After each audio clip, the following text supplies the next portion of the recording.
बिस्मिल्लाहिर्रहमानिर्रहीम। अस्सलाम वालेकुम students, this is Mahjab lecture botany. हम बेसिकली पढ़ रहे थे हार्मोन्स के बारे में और कुछ ग्लैंड्स के बारे में जिनके अंदर से स्पेसिफिक हार्मोन सिक्रीट होते हैं और जो हमारे मेटाबॉलिक प्रोसेसेस को कंट्रोल कर रहे हैं। तो हमने कुछ ग्लैंड्स पढ़ लिए थे। नेक्स्ट जो हमारे पास ग्लैंड है दैट इज़ पेंक्रियाज, जिसको हम आइल्स ऑफ लैंगरहांस भी कहते हैं। पेंक्रियाज जो है it is under control of the pituitary tropic hormone. दो हार्मोन्स हैं जो कि पेंक्रियाज की सिक्रीशन को कंट्रोल कर रहे हैं। एक आपके पास है STH सोमैटोट्रॉफिक हार्मोन, एक आपके पास है एड्रीनोकॉर्टिकोट्रॉफिक हार्मोन। ये दो हार्मोन हैं जो कि डायरेक्टली उसको कंट्रोल कर रहे हैं and also response directly to the level of blood glucose level, और ये ब्लड ग्लूकोज को भी कंट्रोल कर रहे हैं उसके लेवल को।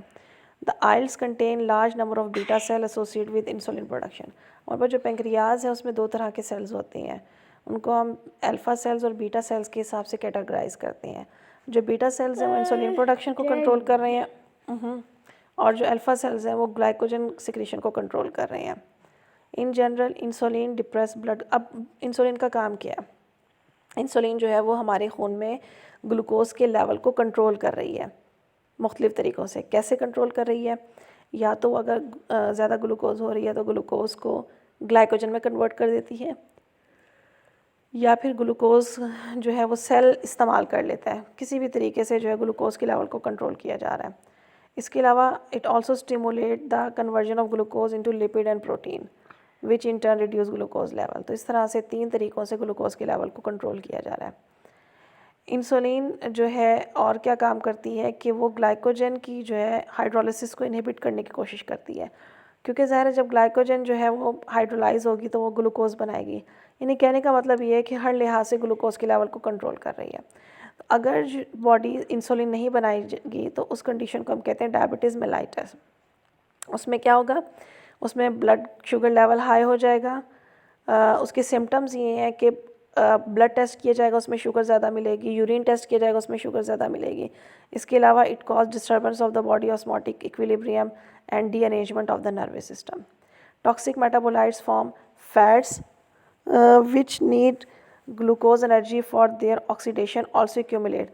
इसके अलावा कहते हैं कुछ ऐसे टॉक्सिन्स जो बॉडी से जिनको रिमूव करना बहुत ज़रूरी है और उनको रिमूव करने के लिए एनर्जी चाहिए थी, एनर्जी मिल रही थी ग्लूकोज के ब्रेकडाउन से। तो अब नहीं हो रहा है तो वो हमारे फैट्स जो हैं वो जमा होना शुरू हो जाएंगे, क्योंकि ग्लूकोज का तो ब्रेकडाउन हो ही नहीं रहा, बल्कि ग्लूकोज तो जिस्म में जमा होती जा रही है। ब्रेकडाउन होगा तो एनर्जी बनेगी, तो वो जमा होना शुरू हो जाते हैं और टॉक्सिक जो है वो कंडीशन पैदा करते हैं and are only lost from the kidney with valuable metal cation. फिर ये है कि वो अगर यूरिन के ज़रिए निकलेंगे भी तो वो साथ जो है वो कुछ एसेंशियल मेटल आयंस को भी अपने साथ लेके जाएंगे। द बॉडी बिकम डिहाइड्रेटेड, और फिर ज़्यादा से ज़्यादा पानी भी जिस्म से जो है वो निकलेगा तो बॉडी डिहाइड्रेटेड हो जाएगी, यानी पानी की कमी होना शुरू हो जाएगी। अगर इंसुलिन जो है वो जिस्म में बहुत ज़्यादा बनेगी तो शुगर बहुत ज़्यादा इस्तेमाल हो जाएगी, जिससे ग्लूकोज का जो लेवल है वो बहुत कम हो जाएगा ब्लड में, जिस कंडीशन को हम कहते हैं hypoglycaemia. It will upset nerve and muscles functioning. Glucagon जो है it is essentially antagonistic to insulin and cause a increase in the blood glucose level. तो दूसरा हार्मोन है which is secreted by the pancreas, that is glucagon. Glucagon insulin के opposite काम करता है, ये ग्लूकोज लेवल को बढ़ाता है। It does this mainly by promoting the breakdown of glycogen to glucose in the liver and muscles. It also increase the rate of breakdown of fats, यानी किसी भी तरीके से चाहे ग्लाइकोजन को कन्वर्ट करे चाहे फैट्स को तोड़े, वो ग्लूकोज के लेवल को बढ़ा रहा है। ग्लूकागोन एबनॉर्मलिटी सीम रेयर एज एंडोक्राइन डिसऑर्डर। तो आमतौर पे इंसुलिन की एबनॉर्मलिटीज़ तो मिलती हैं, ग्लूकागोन की एबनॉर्मलिटीज़ कम मिल रही होती हैं। तो अगर ग्लूकागोन की एबनॉर्मलिटी आएगी भी तो कब आएगी? जब बॉडी के अंदर जो है वो अल्फ़ा सेल्स जो हैं वो ज़्यादा मतलब उनमें अगर ट्यूमर आ जाए, यहाँ पर बीटा सेल लिखा हुआ है, अल्फ़ा सेल अपनी बुक में भी सही कर लीजिएगा। अल्फ़ा सेल जो है उनमें अगर ट्यूमर आ जाए तो ग्लूकागोन की सिक्रीशन बहुत ज़्यादा हो जाती है and it will consequently high blood glucose level. This in turn damage the alpha cell with the result of describe। तो इसके साथ ही वो फिर जो है वो दूसरे सेल्स को भी डिस्ट्रॉय करेगा। नेक्स्ट हमारे पास ग्लैंड आता है adrenal gland which is present on the surface of the kidney. दो एड्रिनल ग्लैंड हैं क्योंकि किडनीज़ भी दो हैं, तो हर एक किडनी के ऊपर एक एक ग्लैंड मौजूद है। एड्रिनल ग्लैंड की जो आउटर लेयर है उसको हम एड्रिनल कॉर्टेक्स कहते हैं, और जो इनर लेयर है that is known as medulla. The medulla produce the hormone adrenaline, जिसको हम एपिनेफ्रिन भी कहते हैं। दूसरा हार्मोन है नॉर एड्रेनलिन, जिसको हम नॉर एपिनेफ्रिन कहते हैं। यानी जो मेडुला है उससे दो हार्मोन्स निकल रहे हैं, और जो एड्रिनल कॉर्टेक्स है इसमें से कॉर्टिकोस्टेरॉइड्स निकलते हैं, जैसे cortisol, corticosterone, aldosterone and androgenic hormones. तो ये हमारे पास हार्मोन्स हैं जो एड्रिनल ग्लैंड से निकल रहे हैं, अब जिनको हम अलग-अलग स्टडी करेंगे। तो जो मेडुला के हार्मोन्स हैं जिनको हम एड्रेनलिन और नॉर एड्रेनलिन कहते हैं, उनके बारे में आपको बताया जा रहा है कि ये दोनों के दोनों जो हार्मोन्स हैं ये स्ट्रेस में प्रोड्यूस किए जाते हैं। यानी जब कोल्ड स्ट्रेस है या फिर हीट स्ट्रेस है या फियर है, कोई भी ऐसा स्ट्रेस, तो उसमें ये हार्मोन पैदा किए जाते हैं। एसेंशली एड्रेनलिन का काम क्या है? It will dilate blood vessel in certain part of the body such as skeletal muscles and increase the heart's output. तो ये आपकी स्ट्रेस कंडीशन के अंदर आपको मेंटेन कर रहा है। ये वेजल्स को के डायमीटर को बढ़ा देती हैं, ये हार्ट बीट को तेज़ कर देता है। Noradrenaline constrict the blood vessel but again only in certain area such as gut, so the effect of two hormones are synergistic in the raising the blood pressure.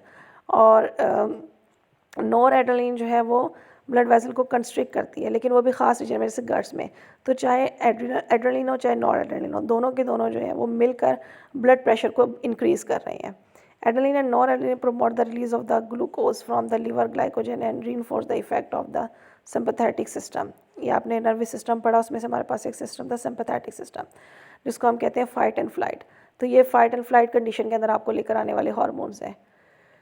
Rarely found but in excess these hormones lead to abnormally high blood pressure in rat whose adrenal medulla have been removed surgically.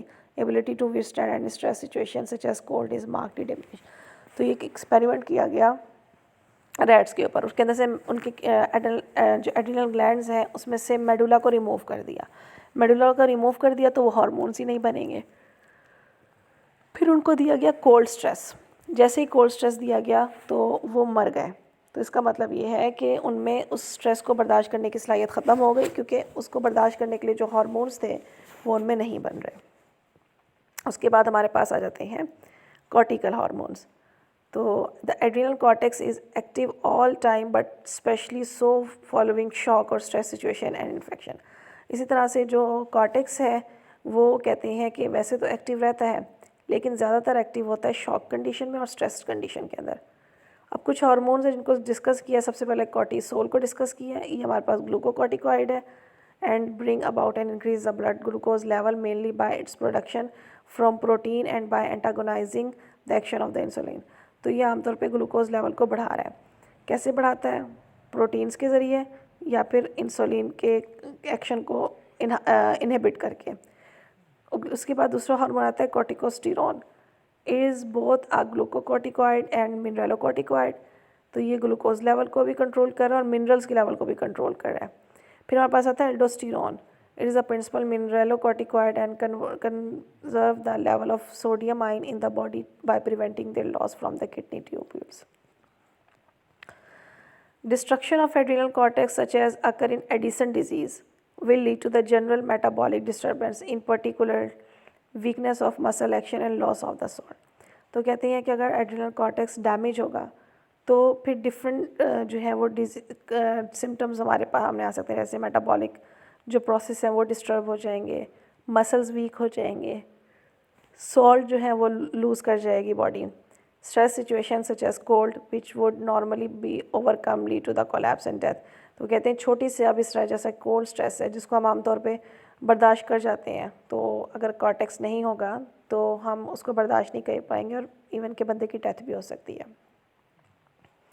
The reverse of this, ये सारी condition आती है Edison disease में। फिर दूसरी एक disease है Cushing disease. उसमें वो क्या बता रहे हैं कि ये थोड़ा सा डिफरेंट है। तो वो आपको बता रहे हैं the reverse of this is found in Cushing disease where too much cortical hormone is produce. इसमें हार्मोन बहुत ज़्यादा बन रहा है। Symptoms are an excessive protein break down resulting the muscular and bone weakness. तो उसमें क्या होता है? प्रोटीन बहुत ज़्यादा ब्रेक कर जाते हैं जिसकी वजह से बोन्स और मसल्स वीक हो जाते हैं। The high blood sugar disturb the metabolism as in diabetes. Androgens, कुछ hormone androgenic hormone, they cause development of the secondary male character. Very small amount of androgens are secreted in both male and female by adrenal gland. बहुत थोड़ी सी amount में पैदा किए जाते हैं. A tumor on the inner part of the adrenal cortex in female can cause excess of the androgen to be produced and thus the development of certain male character. तो बाज़ क्या होता है, फीमेल के उस एरिया में cortex के अंदर ट्यूमर आ जाता है जिससे एंड्रोजन्स बहुत ज़्यादा तादाद में बनते हैं और वो मेल कैरेक्टर प्रोड्यूस कर देते हैं, लेकिन ये ऐसे केसेस हमें मिलते बहुत कम हैं. फिर आती है गट. गट एक एंडोक्राइन टिश्यू है और इसके जो हार्मोन हैं वो दो हैं, gastrin and secretin. Gastrin is a hormone produce by the mucosa of the pyloric region of the stomach. In stomach की वो साइड जो कि इंटेस्टाइन के साथ अटैच है उसको हम पाइलोरिक रीजन कहते हैं. तो ये गैस्ट्रिन वहाँ प्रोड्यूस होता है. It stimulate the secretion of gastric juice. It is produced under the influence of protein food in the stomach after it is partially digested. तो आमतौर पे होता है कि जब हमारी बॉडी या हम कोई हमारी डाइट के अंदर प्रोटीन है तो जैसे ही हम प्रोटीन खाते हैं तो स्टमक उसी वक्त गैस्ट्रिन प्रोड्यूस कर लेता है. फिर अगला hormone secretin. It is produce from the duodenum which when acid food touch it's lining. तो सिक्रेटिन जो ड्यूडनम में प्रोड्यूस होता है कब, जब हमने ऐसी फूड खाई जो एसिडिक है, तो वो जैसे ही उसकी लाइनिंग को टच करती है सिक्रेटिन हार्मोन प्रोड्यूस हो जाता है. It affect the pancreas to produce and release the pancreatic juice and also affect the rate of bile production in the liver. फिर आ जाते हैं गोनेड्स. गोनेड्स हैं, फीमेल में जो गोनेड है वो ओवरी है और मेल के अंदर जो गोनेड है वो टेस्टिस है. ओवरी के अंदर दो तरह के हार्मोन है, एस्ट्रोजन एंड प्रोजेस्टेरोन. एस्ट्रोजन जो है it is secreted by the ripening follicle. जैसे ही फॉलिकल्स राइप करते हैं फिर उसके अंदर से निकलता है. Whose development has been initiated by the follicle stimulating hormone from the pituitary. तो फॉलिकल्स जो हैं वो कब राइपन करते हैं, जब उनके ऊपर FSH आकर लगता है. FSH कहाँ से आ रहा है, पिट्यूटरी ग्लैंड से आ रहा है. Oestrogen bring about the development of the second. इसके अलावा दूसरा हार्मोन है एस्ट्रोजन जो कि इसमें से मतलब ये जो हार्मोन है एस्ट्रोजन, इसके बारे में कहते हैं it bring about the development of the secondary sexual character in the female. Female में सेकेंडरी सेक्शुअल कैरेक्टर को एस्ट्रोजन हार्मोन प्रोड्यूस कर रहा है. इसके अलावा यूट्राइन वॉल को थिक करने में इस्तेमाल हो रहा है. And at a point during the oestrous and menstrual cycle में यूज़ हो रहा है. It exert a positive feedback which result in the sharp rise in luteinising hormone output by the pituitary. तो जब फॉलिकल स्टिमुलेटिंग हार्मोन अपना काम करता है तो उसमें एस्ट्रोजन हार्मोन जैसे ही पैदा होता है उसके रिजल्ट में ल्यूटिनाइजिंग हार्मोन आता है. They also aid in healing and repair of uterine wall after menstruation. जब मेंस्ट्रुअल साइकिल कंप्लीट हो जाता है तो यूट्रस की वॉल को हील करने का प्रोसेस भी जो है वो एस्ट्रोजन करता है.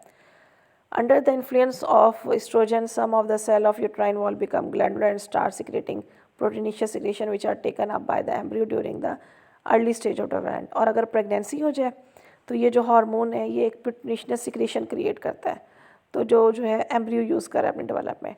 Deficiency of sex hormone for one reason और another lead in the young of failure to mature sexually and sterility in adult. तो कहते हैं कि अगर ये सेक्स हार्मोन नहीं बनेगा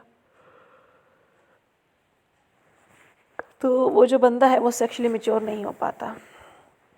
उसके बाद हमारे पास आता है प्रोजेस्टेरोन.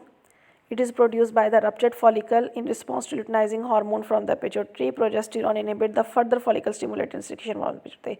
जैसे ही प्रोजेस्टेरोन आता है फॉलिकल स्टिमुलेटिंग हार्मोन की सिक्रीशन को बंद कर दिया जाता है, thus preventing any more follicle from ripening. It also affects the uterus, causing further thickening and vascularization of its wall and other areas of female body, preparing it for maintaining the state of pregnancy. Pregnancy को maintain करवाता है.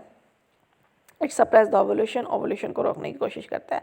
तो progesterone को हम जो है वो birth control पिल भी कहते हैं.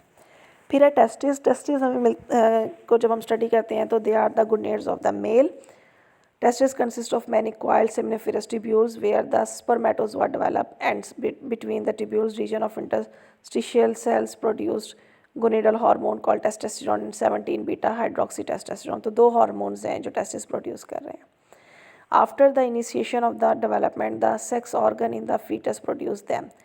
तो जैसे ही मतलब मेल अगर बेबी होगा तो फीटस के अंदर ये जो है वो सेक्स ऑर्गन बनाना शुरू कर देता है ये hormone. And their level rise fairly consistently until prepuberty. और फिर जब बच्चा पैदा हो जाता है तब भी ये हार्मोन्स पैदा हो रहे हैं और इनका लेवल जो है वो जब प्यूबर्टी तक पहुंच जाते हैं फिर बहुत ज़्यादा हो जाता है। After puberty the supply of luteinising and interstitial cell stimulating hormone and therefore the level of testosterone remain constant, उसके बाद ये लेवल कांस्टेंट हो जाता है। In the foetus it initiate the development of sex organ, at puberty it bring about development of the male secondary characteristic and promote the sex drive. The castrated male वो males है जिनके testis को remove कर दिया जाता है। They fail to develop secondary sexual characteristics and his body tend more toward the form of immature female, तो इनकी बॉडी जो है वो फीमेल की तरफ टर्न कर जाती है, लेकिन फीमेल भी इमेच्योर यानी ब्रेस्ट वगैरह इस तरह से डेवलप नहीं हो रहे होते हैं जैसे एक फ़ीमेल में होते हैं। तो उनकी आवाज़, उनकी बॉडी पॉस्चर फीमेल जैसे हो जाते हैं, लेकिन प्रॉपर जैसे फीमेल के करेक्टर्स हैं वैसे डेवलप नहीं हो रहे होते। तो ये थे हमारे पास एंडोक्राइन ग्लैंड जिनमें से स्पेशल हार्मोन्स निकल रहे हैं जो हमारे मेटाबॉलिक प्रोसेसेस को कंट्रोल कर रहे हैं। तो नेक्स्ट इंशाल्लाह हम फीडबैक मैकेनिज़्म और इंस्टिंक्ट बिहेवियर स्टडी करेंगे। यहाँ तक अगर किसी को कन्फ्यूजन है तो मुझसे पूछ सकते हैं। बेस्ट ऑफ लक, अल्लाह हाफिज़।